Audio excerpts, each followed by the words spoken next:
You're listening to the Pulled by the Root podcast. Hello, this is your host, Heidi Marble. As you know, adoption is a global issue, and I feel so fortunate that I came into contact with Chilean Adoptees Worldwide organization.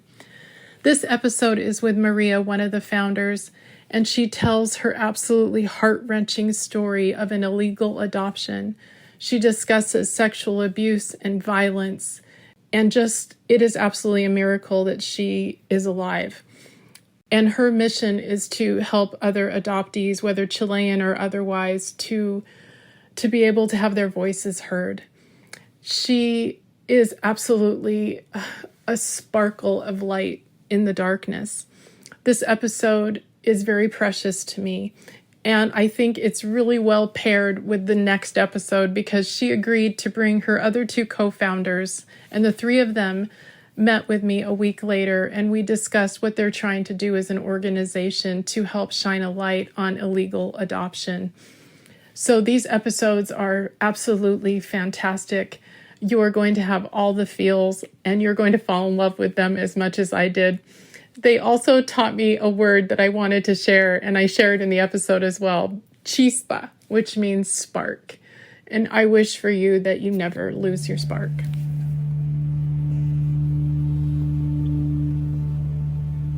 Hello, everyone. My name is Heidi Marble. I'm the host of the Pulled by the Root podcast. I am really excited to introduce you to Maria, and I'm going to let her speak her last name in a few minutes. I don't want to ruin it. Maria is part of the Chilean Adoptees Worldwide organization. I would like to read you a little bit about it before we talk to Maria.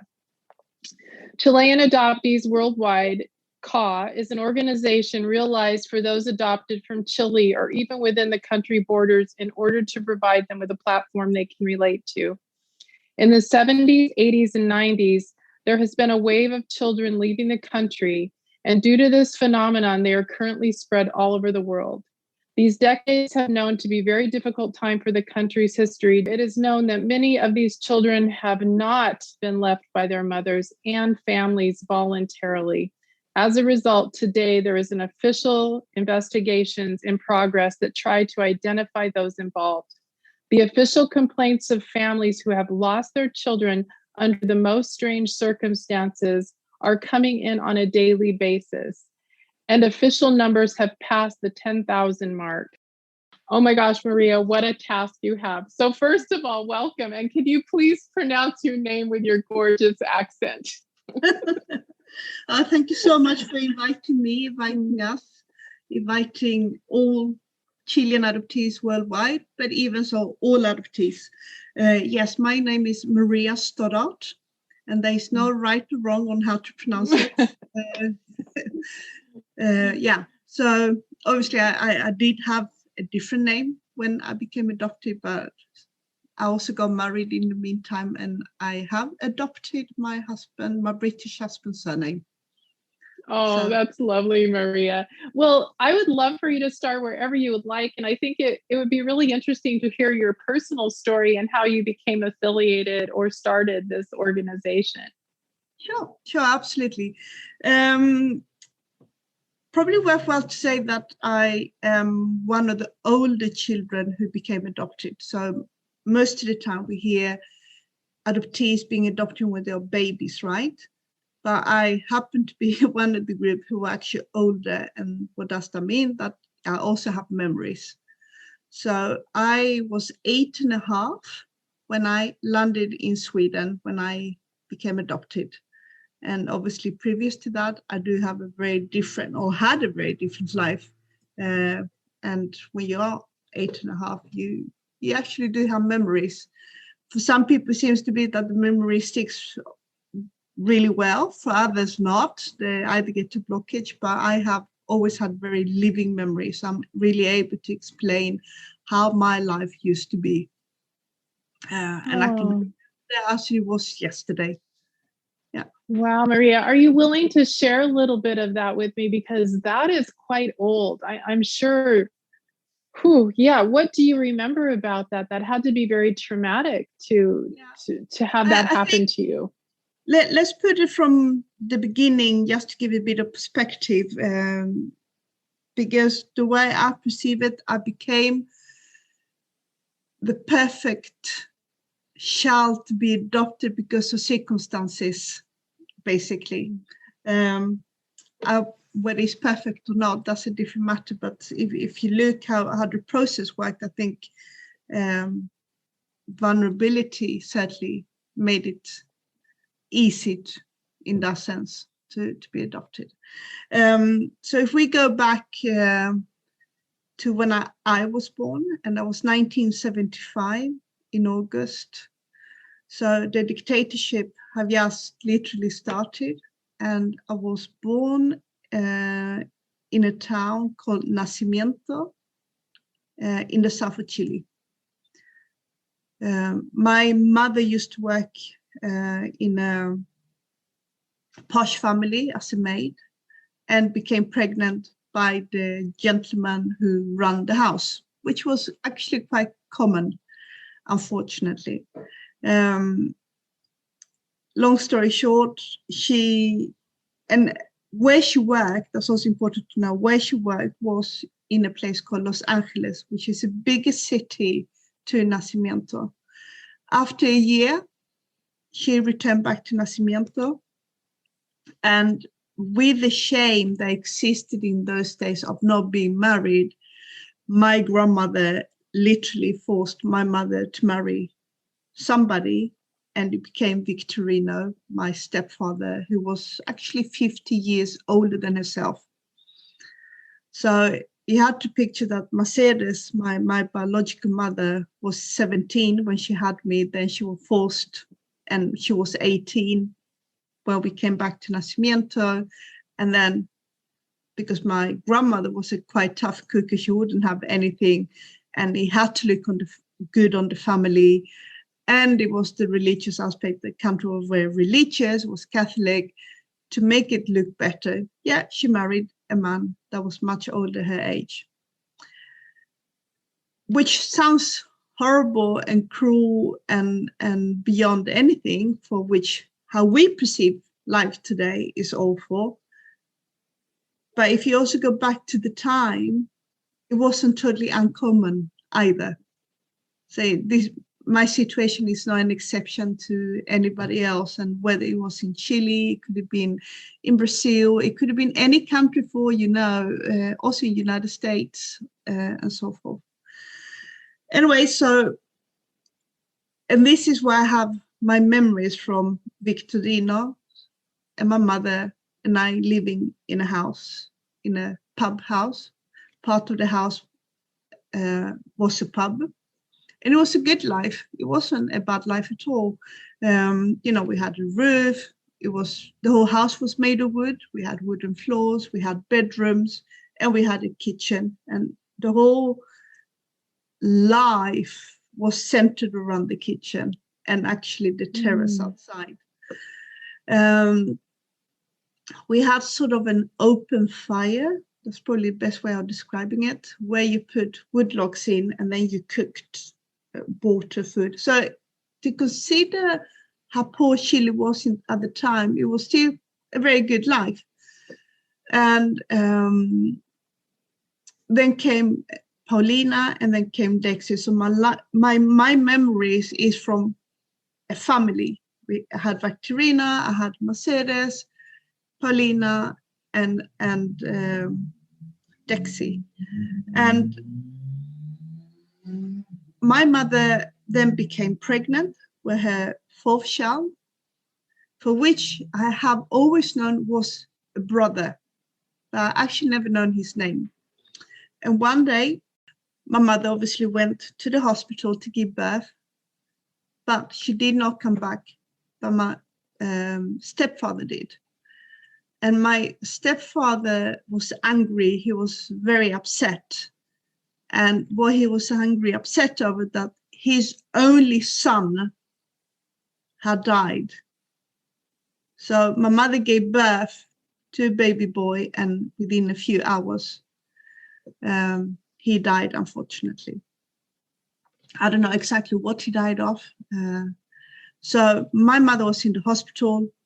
we were home with Victorino, and the tension was pretty profound in the house. You could feel it. Around this time, it was about 6. Anyway, I remember the one day when he got very upset, and he getting very upset meant that he would then take to the bottle, he would get depressed, and from there on, I remember him sitting outside the house in the sun drinking, and I walked past and he slashed or broke the bottle and then slashed it over my face. So I still have a mark here on my face on my left-hand side. Now, I don't know what happened after that. I could just imagine there was a lot of blood all over the place, and maybe I was taken to the local hospital to be stitched up or put together. I really don't know. But that action of Victorino led to that he could not get over the fact he lost a baby son.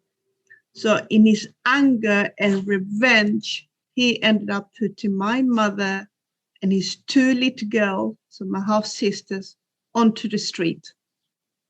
And that was it.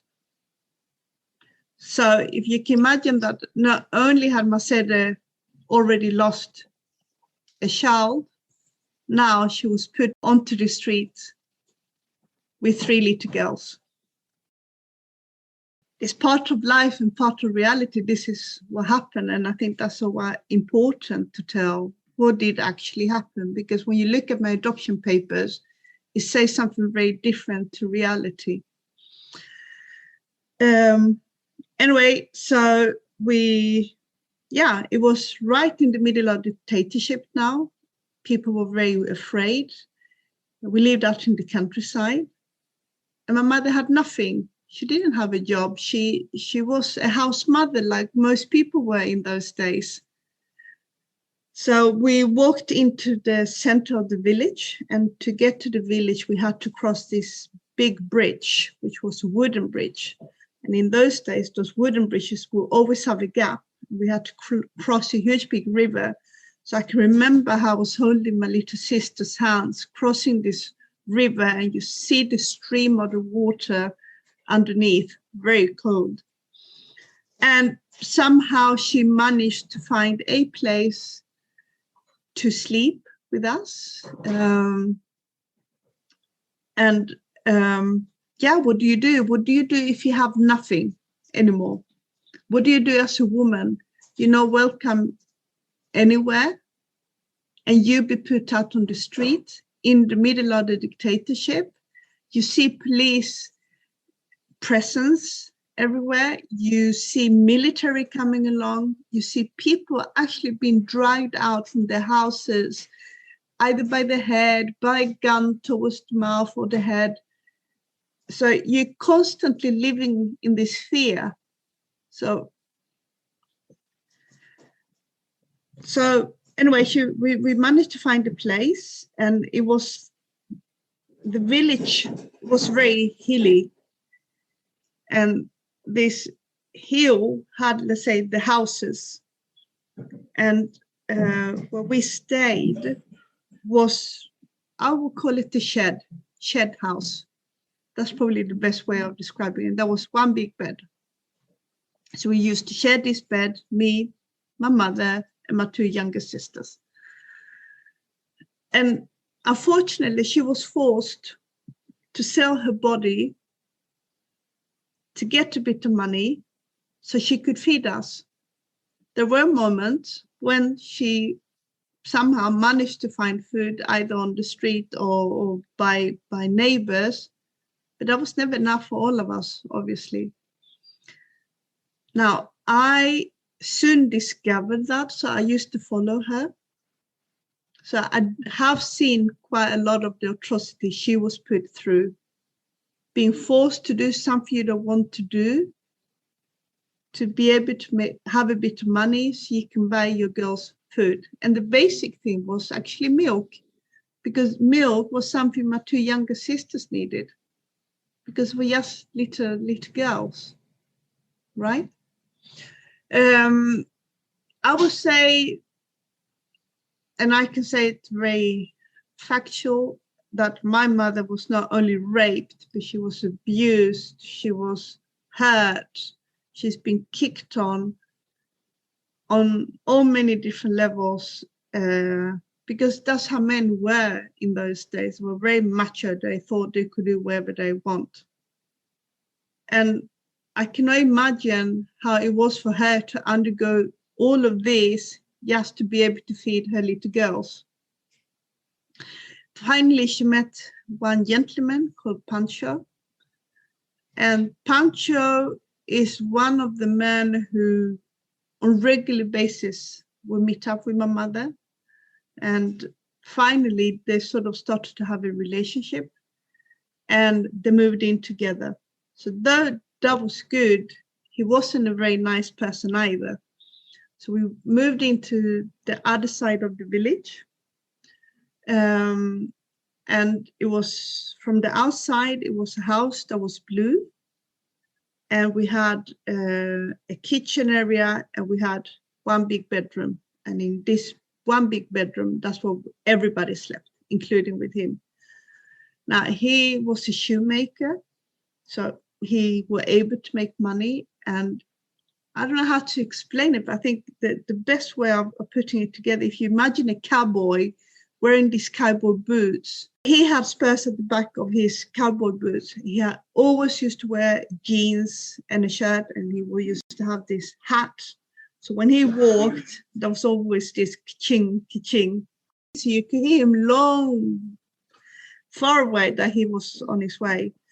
And I can remember standing, where the house was, we had a tree in front, a huge big tree. And let's say it was at the bottom of the hill. So I could see him coming down from the top of the hill when he was drunk. And he would go obviously to left and right. And then you knew the moment, okay, this is the moment. He is drunk. You could hear the way he was walking that this was going to be the violent moment. So I used to be absolutely petrified, and I will warn my mummy, and I'll run out to the outside toilet that we had. And literally he would come through the door, took his belt, and he would start to slash and bash around. Who hurt my mother in front of my little sisters, were even trying to hurt me, but more than often I had already escaped into the outdoor toilet, so he couldn't get to me. And I must say, I don't know how many times I saw him kicking my mother in the face or using the belt for his own, pleasure, drunk moment. I'm a man, I could do whatever I want, basically. So it was very tough. It was tough for my mum as well, in the sense that, what do you do? You know, she had now again a roof under her house for all of us, but he wasn't a very nice person. And one day, Pancho asked me if I wanted to go with him to a town called Los Angeles, and he offered me that I was going to get a lolly. And you think, a lolly, and of course as a little girl, a lolly is something really big, something wow, it's like getting an ice cream. And again, you have to remember it was very poor during the time, so anything that had to do with sweets was quite something, right? So of course, little did I know, and I didn't know anything better, we actually went with the bus. It takes about half an hour or 45 minutes to Los Angeles. And we went through the market, and all of a sudden we were walking away from the market to like a river area. We had a lot of trees and a lot of high grass, and there he actually raped me.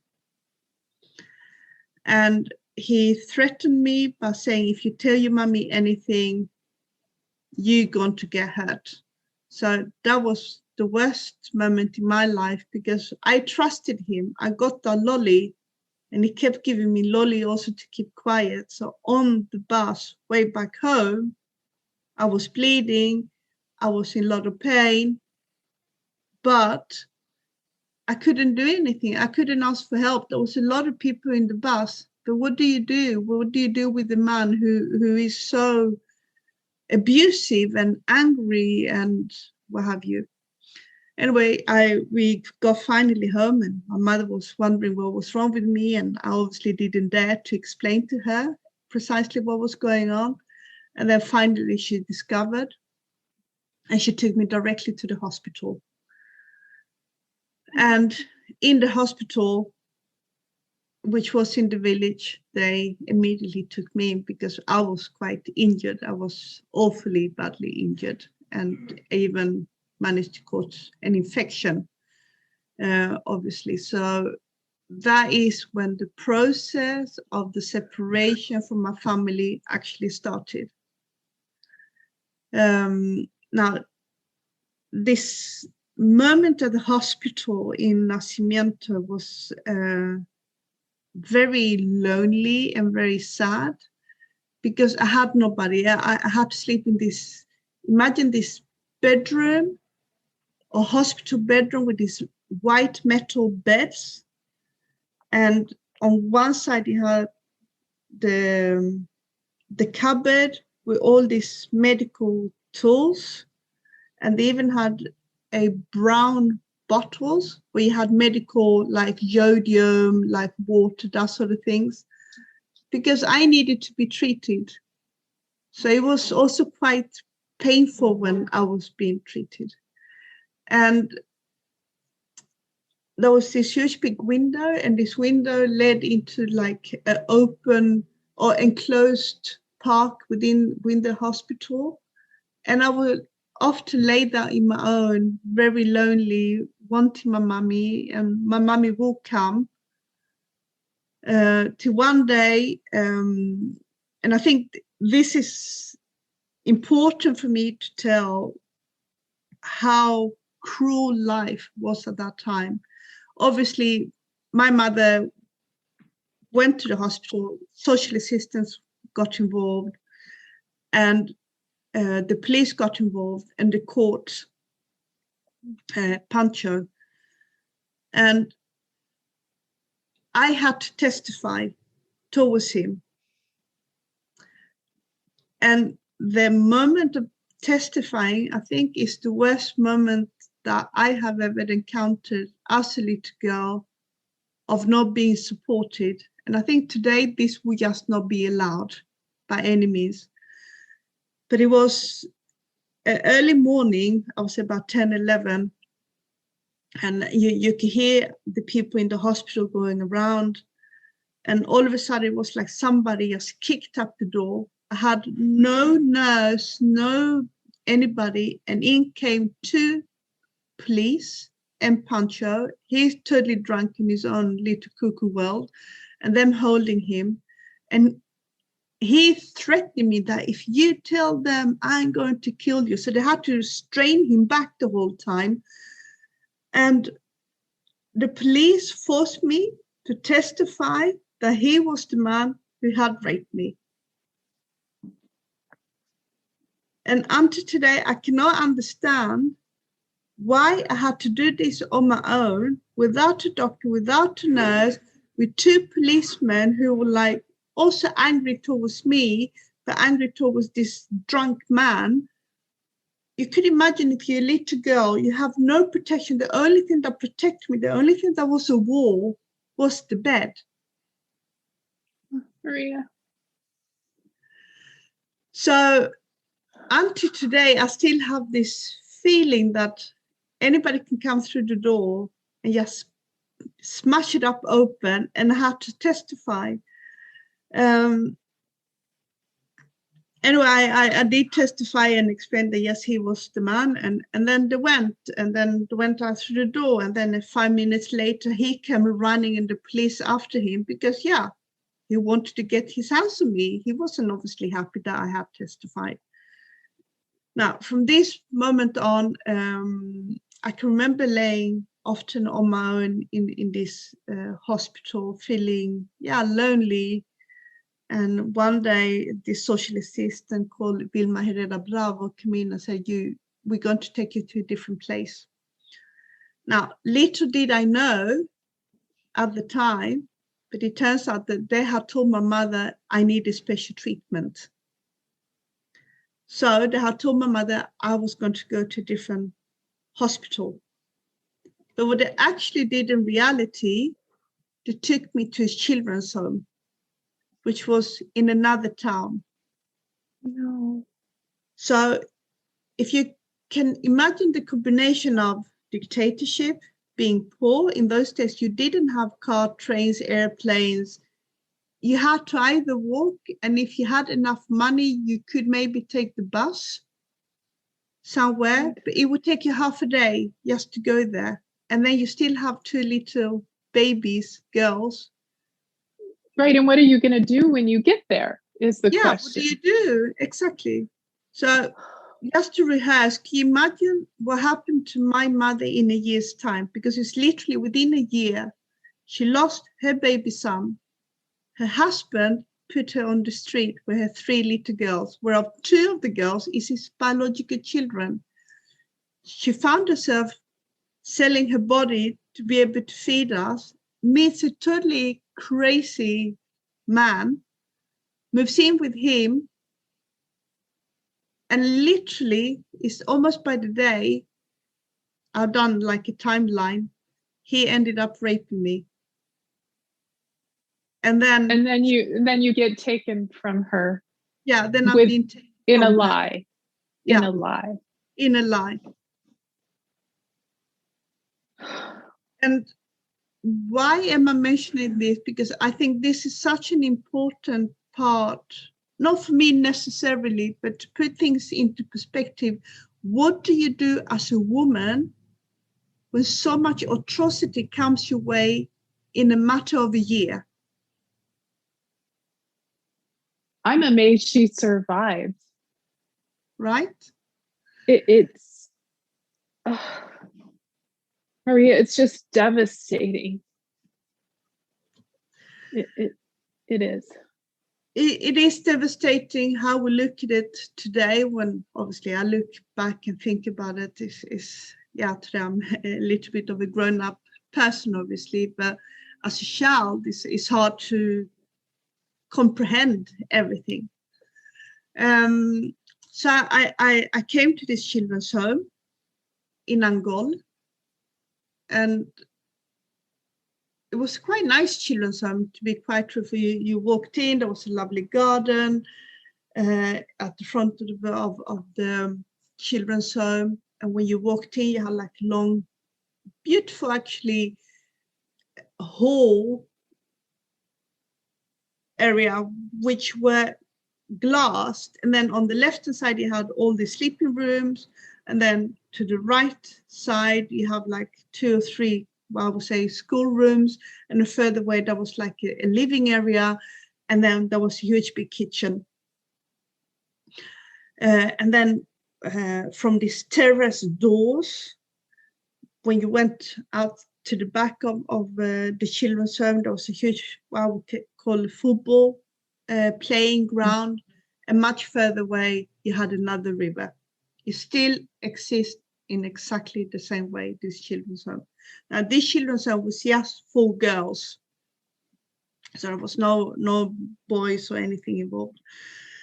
And I ended living here for 1.5 years, and literally, maybe I'm wrong, we still have to remember I was a little girl, but I can remember often asking for my mother, when is my mother coming? I know that she and I had an agreement that I was going to do earring piercing in my ears, and I kept saying, but she promised she was going to do that. And then from one day to another, they said, your mother has abandoned you. You're going to get a new mummy.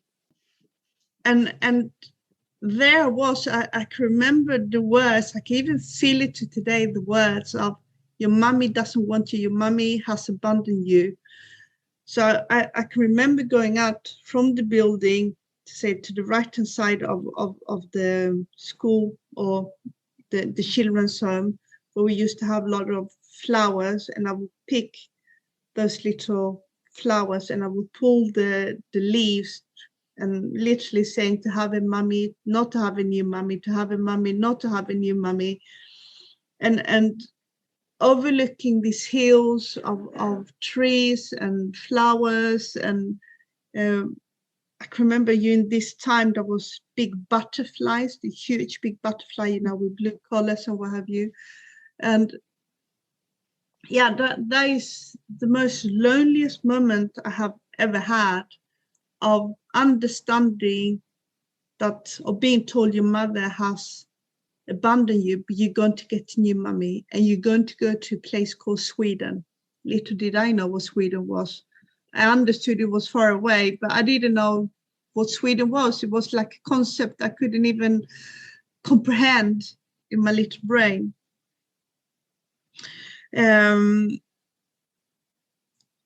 Now, this children's home was good and bad.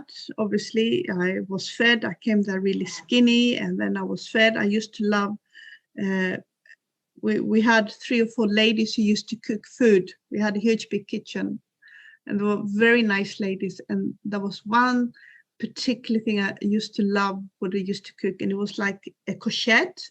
And if you empty the courgette in the middle and you put cheese in it, or you mix it, it's very delicious.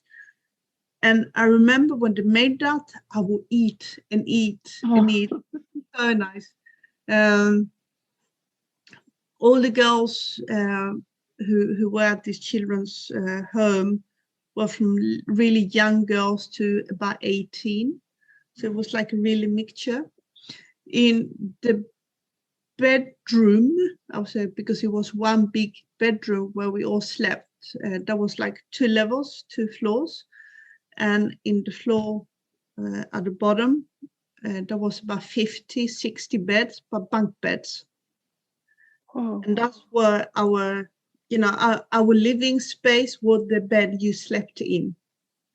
And then on the second floor were the older girls, let's say the teenage girls who lived there. We had a huge big shower toilet area we used to share. So it was quite, if you think about it, the way I'm explaining it, it sounds really modern.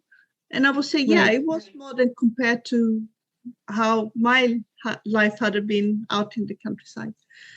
And I even went to school in this place called Langol. The school still exists as well. And then came the day when they said, right, you're going to meet your new mummy now. And it just went from one day to another. We just been celebrating the National Day in Chile, which normally falls on the 28th of September. We had these big celebrations and what have you. And I think it was just a few days after that I had to pack up everything. And so I started the journey to become adopted. The journey that was then going to change me, I suppose, as a person. So the first place I was sent to, also to put in perspective, so when was this precisely? Which year? Now, this happened 1983.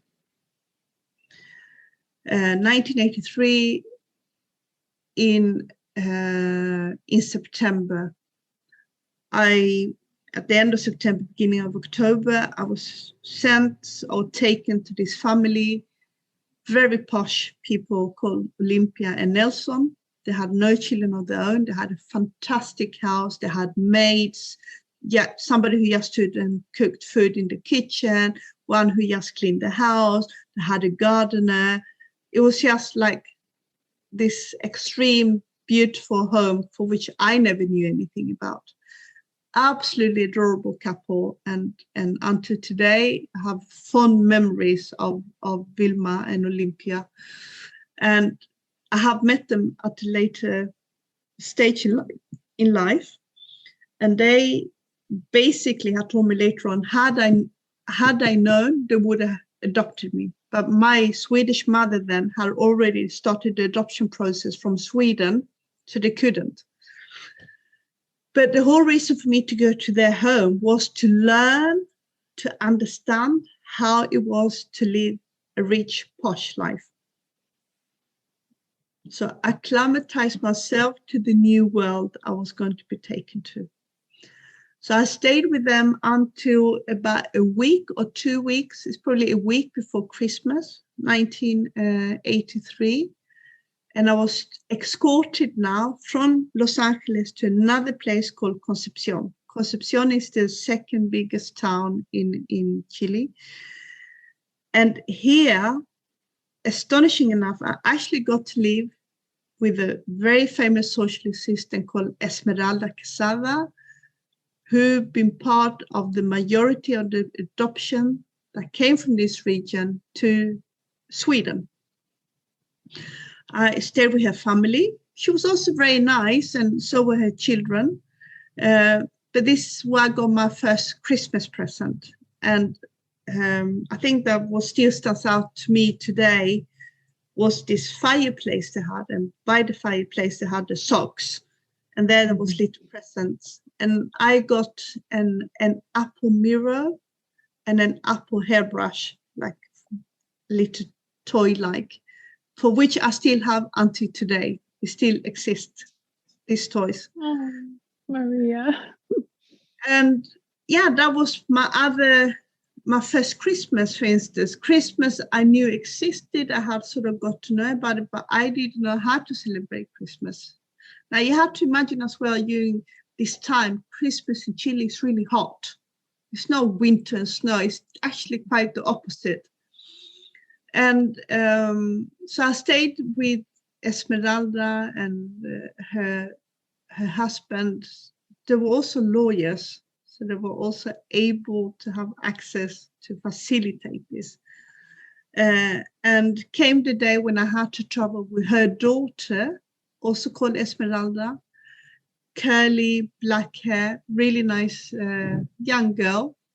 And we actually took the bus up to Santiago, where again I was delivered to another foster family.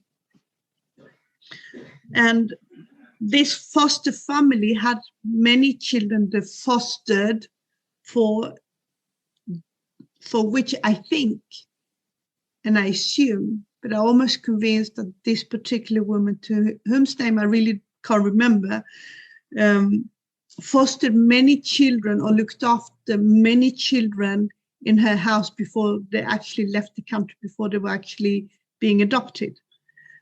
And she was a connection to another lady called Ana Maria Emgren, which is the main contact person who arranged pretty much 2,100 adoptions to Sweden and through the Swedish. It's a lot. I was privately adopted. We know today there is about 100 private adoptions, but the rest went through the Swedish Adoption Center. My mother knew Ana Maria Emgren. I don't know really how, but she knew her and she was able to stay there, my Swedish mom. I remember the day I was introduced to my Swedish mother. It was quite, well, to my opinion, a long blonde lady. She always had a bit of short hair, I should say, and she was very beautiful. She had big blue eyes and she was very gentle. And the first thing I noticed with her that fascinated me was her hands, because she has very long, skinny hands, but she had quite big blood veins. So I would play with her blood veins. I wouldn't understand a thing about what she said, but holding her hand was very comforting. And yeah, I was told that was going to be my new mummy, but later could I speak to her, and she couldn't speak Spanish and I couldn't speak any Swedish, but I trusted her because I had been told my mother had abandoned me. So anything would be good for me. And imagine I'd gone now for an entire trip through Chile, from living in a children's home to a posh family to another posh family. As a child, you don't reject, you don't put your foot down because you don't know how to do it. You trust the grown-ups. No. So you follow the stream. But of course, I always asked, where's my mommy, where are my sisters? So a few times my mother would come around to this foster mother, I would say, and she would take me to Aya's place. So Anna Maria Emgren was also called Aya, and she lived in the really posh part of Santiago. She had this enormous estate. They had a huge big swimming pool. Behind the estate, they had a lot of horses, a stall for horses, and then you had the Andes. And I remember some few things from this place. In fact, I even have photos from her house about how we used to swim in the swimming pool. I nearly drowned because I couldn't swim, obviously. And I also have images of me laying in the swimming pool. And in the meantime, obviously my Swedish mother, not really, well, she knew, but she didn't know exactly how.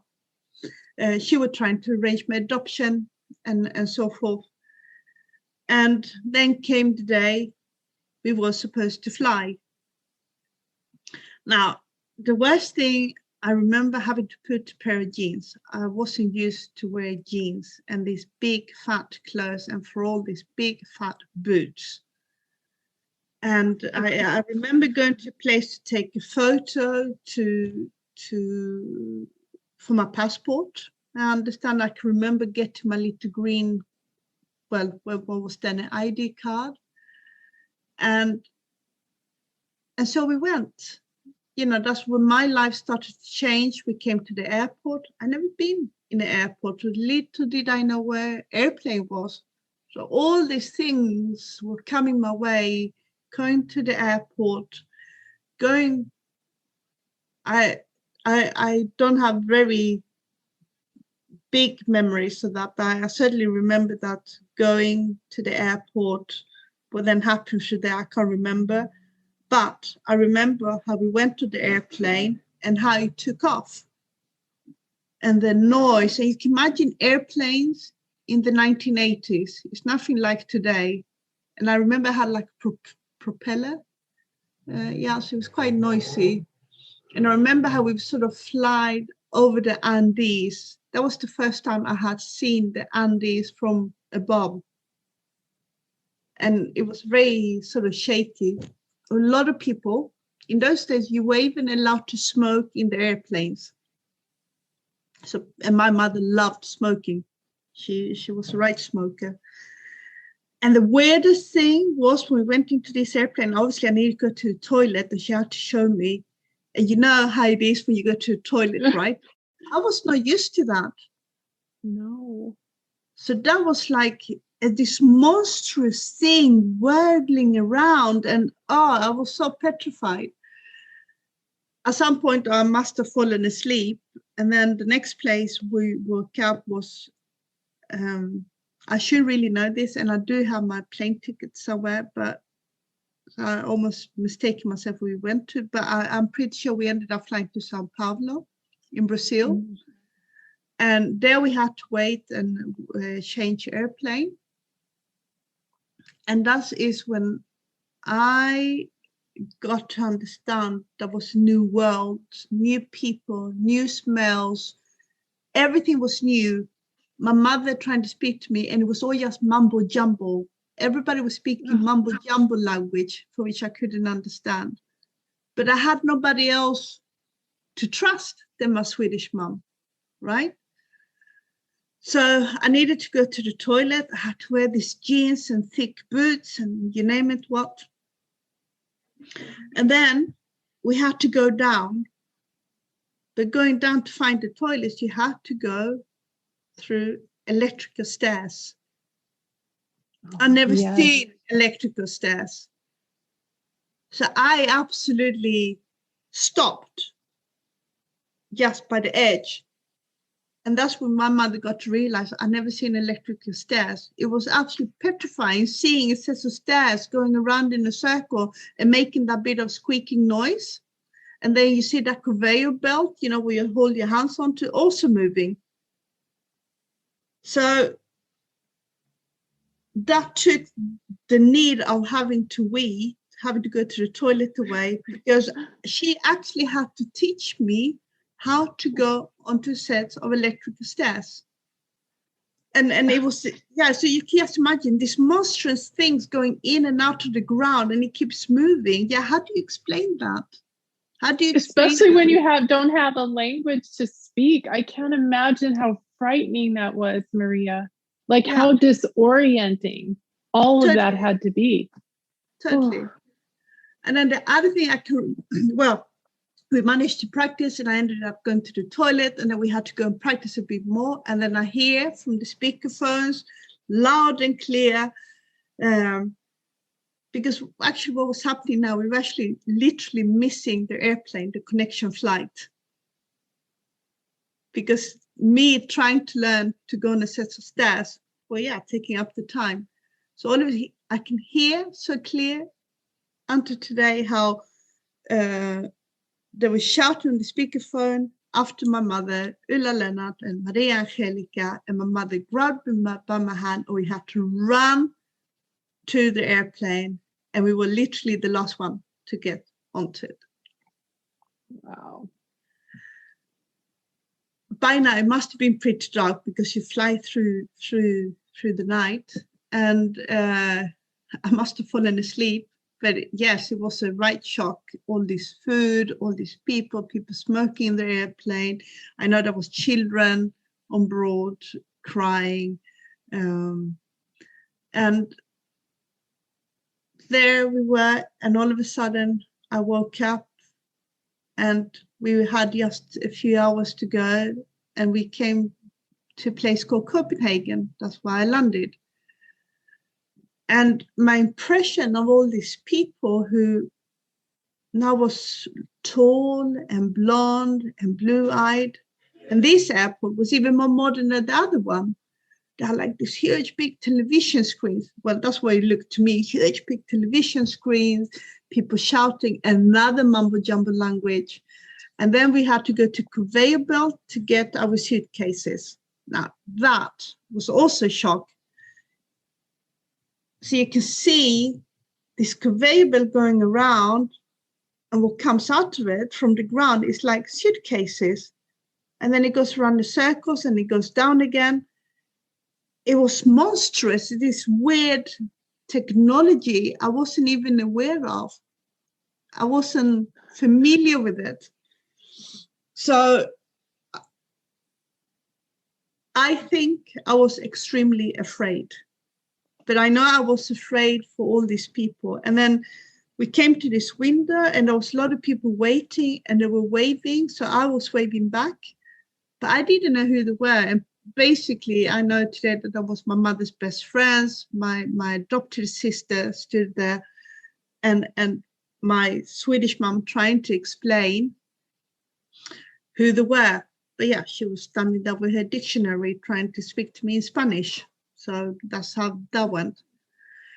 And then we collected our stuff, we went through, and then we met people cuddling. I didn't know who they were. I know it was a man, it was a woman, it was my adopted sister. And then we had to go out from the airport. And the next thing I was confronted was these sliding doors. We have that everywhere nowadays. We take it so for granted that doors open by themselves. Right. Right? So I was like, whoa, looking at this. And like, if that wasn't a shock enough, I came to a country where it was -20 outside. So I left the country Maria. 30, and now we were going to -50. So you can imagine why I had to wear jeans and these thick boots for which I couldn't understand. And we had to cross the road, and I'd never seen snow. Snow was something I knew existed, but up in the Andes, but really far away. But in real life, I had never seen snow. And so there was this gentleman, his name is Johan, showed me how to make a snowball. Little did I know, I grabbed something and she threw it back to him, and it was actually ice. Oh. He got a little bit injured, but not that bad. And then we had to go into the car. And in those days, again, a car with a lot of people, but no seatbelt, people smoking, talking. And we had to drive to a place called Helsingør. And there we had to take a ferry. I never been on a ferry. I didn't even know where a ferry worked. Can you imagine you have this water and you see this boat thing that is ginormous, moving from left to right. And I never seen ice. So there we were driving into this boat, parking, then we had to go upstairs. And for me, it was just one big metal noisy thing going upstairs. And they had this panorama window so you could look out over what was then, or still is today, Öresund. It's like a canal area that divides Sweden and Denmark.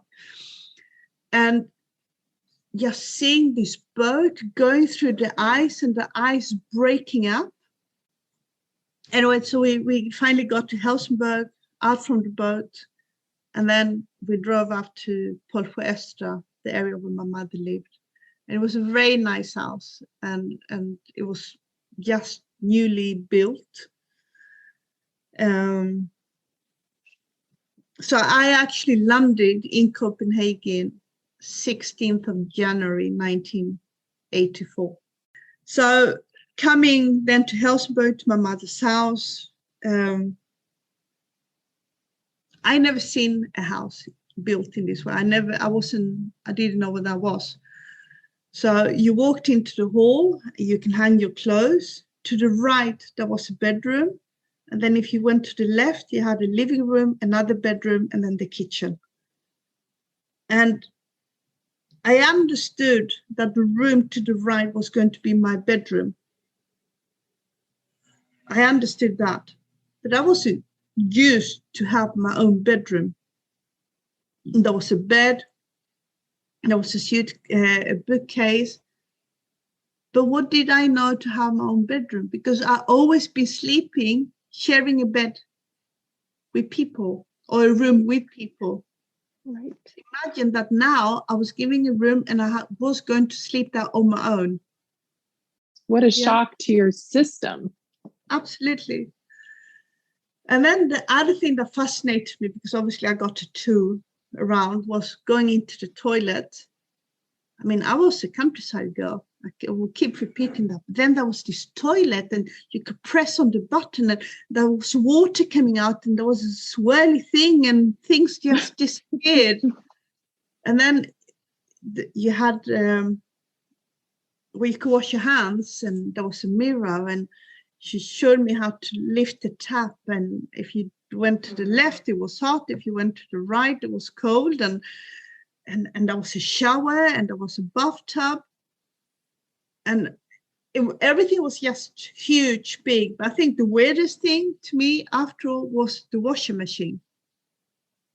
I put stuff into the washing machine and it was spinning around and making a lot of noise.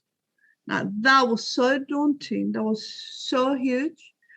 And then the other thing was going into the kitchen. And for me, a kitchen was very different. It was like you had an open fire, that's where you cooked, or you had like this open fire kitchen where you put wood and things. No, my mother had a proper oven. Everything was by electricity. I'd never really seen a fridge, a refrigerator. So a very coordinated kitchen. So all these things was really impressive, and it still is to today, even though I live a good life and I know where it is. But I remember sitting there in the kitchen. My mother had a sofa. That's quite common in Sweden. You have like a long sofa, then you have a dining table, and then you have chairs. And I can remember sitting on the sofa, just looking at her, totally not knowing, and I never ever felt so lonely. Oh, Maria. Oh my gosh, I just have goosebumps from top to bottom. Just thinking about what you've been through, what your mother has been through. And I mean, when I'm looking at the numbers from your website and thinking about all the other stories, it's just hard to fathom the gravity of all of it.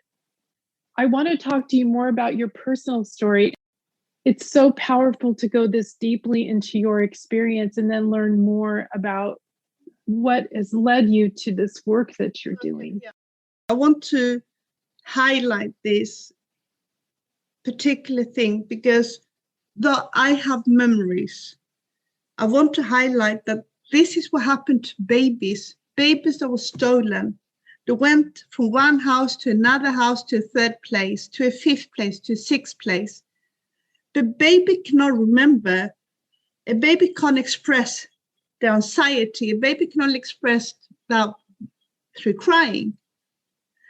So if we go back to, okay, you've been born, you lived 9 months in the stomach of somebody, and then you've been born. And the only thing you're known for those 9 months, right, is this voice, the way of touching. And then you've been born, and all of a sudden you'd be taken away from the comfort you knew. Right. And then imagine a baby going through the same process, slightly bit different, and coming to a different country. Can you imagine what that does to a baby? I can't. It is, because that is even a more vulnerable position, the most vulnerable. The most vulnerable, precisely. And without words, it becomes like infiltrated into every part of that baby. It has to. Absolutely, it has to. There is no other way. So what does that lead to? Trauma you cannot explain, because what baby also sees is the light, different people talking, the shadows, different kind of food. Trying to take it all in. But you can't, and it is too much. It is too much. It's not supposed to happen. Well, I keep mentioning this with the language. A baby is also affected by the language. Of course. Because even though people tend to say, oh, but you were so little, you don't remember, so get over your adoption. Who are you to say that? Who are you to tell a little baby that you do not feel? Who are you to tell a little baby that you have not experienced something you can't actually explain? I'm so glad you're saying this, Maria, because this is the point that I think is so important, that we need to push back and break through people's ideas that because you don't remember, it didn't happen. That's not true. Your experience, being able to articulate it, gives a window into what that experience might have been for the baby without a voice. Exactly. All the foreign things, all the frightening experiences, different food, different temperature, different language. It's really traumatic. So as we start to wrap up this particular episode, Maria, I know we're skipping a lot, but I just want to know what happened with your original mom. Did she ever know that you were okay? Like, I have to know. Later on in life, well, not later on in life, it was rather soon. I think I was very blessed to come to a beautiful mother. I've been blessed with 2 moms. I never had a father, so I don't know what that is, but 2 moms. And my Swedish mother ensured that I returned back when I was 13, because I would find myself often in front of the mirror, looking at myself, and I would tell my Swedish mom how I looked just like my mother. And I would always ask her, how are my sisters? How is my father? How is my grandmother? But she could never tell me. So these were questions that I was always asking her. So when I was 13, going 14, we actually flew back to Chile. And ironically enough, through the same people who had sort of helped me to be adopted, I managed to get in contact to my mom. So we also returned to the village where I came from. And that is the moment she got to know that I had been adopted abroad. And it was a right shock. So her life was totally turned upside down. By now, I couldn't speak Spanish anymore. So I was a foreigner in my own country. My godmother, who was with me, she helped out with the translation, obviously. And when I got to meet my mom, Mercedes, it was again in the social assistance office in this hospital. My Swedish mom had already contacted her asking, to have this arranged. And I understand, and I can remember that before we even met my mom, the social assistant asked me to meet up with me in person and asked me, do you want to meet your mother and why? So somehow I tried to explain it. And then the next day she said, come in such time to the office. So we did. And there was my biological mom. And it was absolutely wonderful for me to be able to meet her. But it was also very sad. Sad in the sense that was the moment she had to comprehend I had not just been taken to a different place to be treated. I had even been living abroad. I was a different person. And normally, it is a mother who comforts a child. I had to comfort my mom for what she had to take in these few hours. She even showed me where she lived. She didn't have my sisters any longer because her life went from bad to worse. She lost everything. She literally lost everything. But she lived in a collective women's home, women who had gone through the same atrocity. And after that, we met with her quite a few times. So I've been very lucky that both my mothers have met each other. And through the years, I've always been back to Chile and always made sure to meet up with Mercedes. And yeah, she died now. It's about 11, 12 years ago she passed away. But I have, and I would say thank God, and not that I'm particularly religious, but I would say, yeah, thanks. I have had the opportunity to meet her, and I had the opportunity to spend quality time with her. And I even had a time as a grown-up, I always had this wish to one day be able to sleep next to my mom, and as a grown-up woman, and be able to be connected to her the way I used to remember. So yes, I've had a good opportunity to get that. Oh, Maria. Oh my goodness, I can't imagine how healing that was for you to have that. I am so grateful to you for so many reasons, for sharing your story. I literally just had to hold on. I felt like my body was jelly just listening to what you've been through and the miracle of just your existence. I just wanted to say thank you. This was sacred. This was, I know we're thousands of miles away, but I couldn't feel closer to your heart right now. No, thank you. Thank you very much. Thank you so much for sharing, Maria. Thank you. And I can't wait to speak with you again. Yeah, no, it would be wonderful. And yes, the next episode by all means, I would like to absolutely explain why Chilean adoptees came to be and how, but I think to acknowledge what a child or a baby goes through when they're being adopted, I have decided that if at least I can explain my side of the story, I'm hoping that this can help those adoptees, no matter where they're from, the process they would have gone through. And I hope that somehow they can get some kind of comfort and answers. But how was it? How could I have felt? But I hope through my story that somewhere, somehow, by listening to this, they can find the healing somewhere inside themselves. Yeah. I have no doubt that you will accomplish everything that you want to accomplish. And Yeah. I'm just so proud of your bravery. Well, thank you. Thank you very much. You are so brave, and your mom was so brave. I just want to hug you. I've got to get it together before my next podcast. Thank you so much. You're welcome.